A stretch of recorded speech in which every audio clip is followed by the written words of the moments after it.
करने के ऊपर काम कर रही है। मैं आप सभी लोगों के बीच में इनवाइट करना चाहती हूँ मिस अर्चना शर्मा, तालियों के साथ। मैं अर्चना शर्मा गया बिहार से बिलोंग करती हूँ। मेरी उम्र 29 साल है।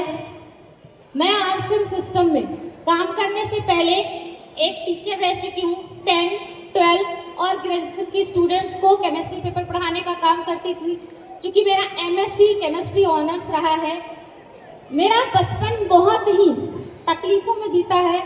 आप इससे अंदाज़ा लगा सकते हैं कि कितनी तकलीफ़ में मेरा बचपन बीता है।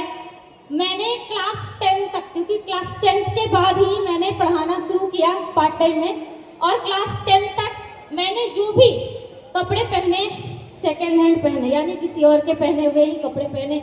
मैंने जो किताबें पढ़ी किसी और की पढ़ी हुई पुरानी किताबों से पढ़ा। मैंने जो नोट्स कॉपी लिखे वो ऑलरेडी किसी और की लिखी हुई कॉपियाँ जो आधी खाली होती थी उस पर मैंने पढ़ाई की। मेरे पापा ने फाइनेंशियली कंडीशन हमारा ख़राब होने के कारण जब मैं क्लास 9th में थी उसी समय मेरे पापा ने मेरी शादी कर दी। पर मैंने ज़िंदगी से कभी हार नहीं माना। पढ़ना मेरा ड्रीम था, और लोग जहाँ शादी के बाद अपनी ज़िंदगी ख़त्म कर देते हैं, मैंने शादी के बाद अपनी ज़िंदगी शुरू की। मैंने शादी के बाद मैट्रिक किया, शादी के बाद ग्रेजुएशन किया, शादी के बाद एमएससी की, और अभी ड्रीम है कि मैं पीएचडी करके अर्चना से डॉक्टर अर्चना शर्मा हूँ, और मैं अपनी इस ड्रीम को पूरा करूँगी। जब मैं एमएससी की फाइनल सेमेस्टर में थी, जस्ट एग्ज़ाम दी ही थी, उसी समय हमारे केमिस्ट्री डिपार्टमेंट के लाइब्रेरियन के द्वारा इस आरसीएम अभियान के एक सेमिनार में जाने का मौका मिला, और जिस सेमिनार के चीफ गेस्ट थे आदरणीय साबुद्दीन खान सर, मैं उनकी तहे दिल से धन्यवाद करती हूँ। शायद आज वो नहीं होते तो अर्चना आरसीएम में नहीं होती। मैंने जब उनकी कहानी को सुना कि एक समय था कि उनके पास भी पैसे नहीं थे, बेटी को दूध पिलाने तक के पैसे, और आज लाखों रुपए कमा रहे हैं, तो मेरे को लगा कि तेरी कहानी तो इसी से मिलती है। जब ये कर सकता है तो तू क्यों नहीं। और मैंने उसी दिन ड्रीम लिया कि मेरे को इसी सिस्टम की तलाश थी। आरसीएम अभियान बना है अर्चना के लिए, और अर्चना बनी है इसके लिए। शुरुआत कर दी। पर उस समय मेरे को ये नहीं पता था कि इस अभियान में लड़कियां बहुत कम मेरे को देखने को मिलती थी। इससे पता चला कि लड़कियों को इस अभियान में या तो आने नहीं दिया जाता, या आने के बाद उनको समझ में नहीं आता कि क्या करना है।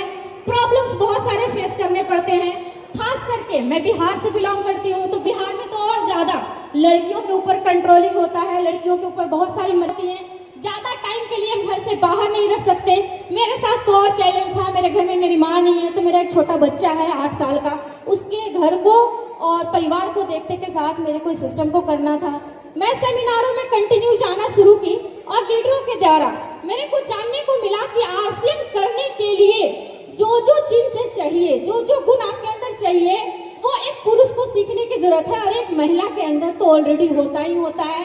जैसे एक लीडर को विजनरी होना चाहिए। एक माँ से ज़्यादा विजनरी कोई हो नहीं सकता। जब हमारा बच्चा गर्भ में होता है तभी वो कैसे बड़ा होगा, कैसे शादी होगी, कैसे क्या नौकरी करेगा, कैसे हमें पालेगा, हम ये सारी चीज़ें ड्रीम कर लेते हैं, विजुअलाइज कर लेते हैं। एक लीडर को मैनेजमेंट करने का बेहतरीन तरीका होना चाहिए। अलग अलग टीम में लोग आते हैं, अलग अलग तरीके के आते हैं, अलग अलग माइंडसेट के आते हैं, और उनको ले करके साथ में चलना होता है। हम लड़कियों को तो ये बचपन से ही सिखाया जाता है कि अपने घर से निकल के दूसरे घर में जाना है। अलग अलग माइंडसेट के लोग होंगे, हस्बैंड है, पति है, किसी को कुछ पसंद, किसी को कुछ पसंद, और आपको सबको मेल जोल करके चलना है। ये तो हमें बचपन से ही सिखाया जाता है। ये कारण है जिसके कारण लड़कियां इसको बेहद आसानी तरीके से कर सकती हैं। कारण ऐसे बहुत सारे हैं, पर मैं एक चीज बताती हूँ जो सबसे ज्यादा लड़कियों को, महिलाओं को इस बिजनेस को करने में रोकता है। अलग अलग पुरुष वर्ग साथी के साथ हमें काम करना होता है। ये बहुत बड़ा चैलेंज होता है, और मैं अपने आज तक के इतने वर्षों के अनुभव से आपको ये विश्वास दिलाती हूँ कि शायद एक महिला इतनी सुरक्षित मंदिर और मस्जिद में भी नहीं रह सकती जितना वो आरसीएम के लीडरों के बीच में रहती है। मैंने इस चीज को महसूस किया, और यही वो सबसे बड़ी बात है जिसने मेरे को कन्विंस किया। शायद एक पिता अपने बच्चे के बारे में उतना नहीं सोच सकते जितनी एक माँ फिक्र करती है, और एक माँ को यह व्यापार लगता है कि औरत जी जान लगा दे इसको करने। Thank you just.